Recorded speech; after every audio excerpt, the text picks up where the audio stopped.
A toto je presne dôvod toho, prečo sa z traumatických situácií nedá vyrozprávať. Prečítam ti niečo. Vedel si, že dlhodobá pamäť sa delí do dvoch hlavných kategórií? Jedna sa nazýva deklaratívna a druhá je nedeklaratívna. Deklaratívna pamäť alebo opisná pamäť je schopnosť vedome si vybavovať fakty alebo udalosti. Tento typ pamäti závisí od jazyka, pomocou ktorého organizuje, kategorizuje a ukladá informácie a zážitky z nich, sa neskôr stanú spomienky, ktoré si dokážeme vybaviť. Ak dokážeme opísať udalosť slovami, spomíname na ňu ako na súčasť svojej histórie. Nedeklaratívna pamäť funguje mimo vedomia. Umožňuje nám automaticky si spomenúť, čo sme sa už naučili bez toho, aby sme sa museli opäť vrácať k jednotlivým krokom. Je to ako keď sadneš na bicykel a vieš, nemusíš si v hlave prehrať jednotlivé kroky. Tento typ pamäti sa často veľmi ťažko opisuje slovami.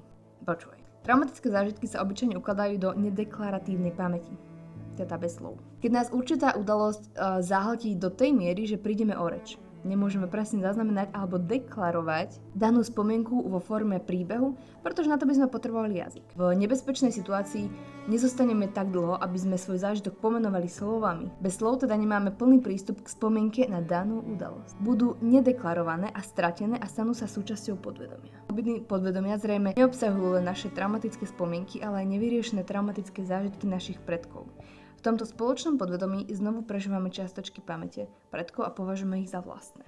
Tým pádom, keď traumatické zážitky sú uložené v nedeklaratívnej pamäti, na ktorú nedosiahneme, pretože tie zážitky nie sú pomenované slovami, pretože sme museli konať strašne rýchlo v danej situácii, my ich nevieme uvoľniť slovami.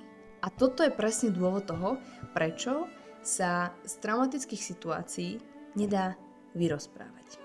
Pretože my to nemáme uložené formou jazyku. My častokrát ani nevieme, čo tam vlastne je.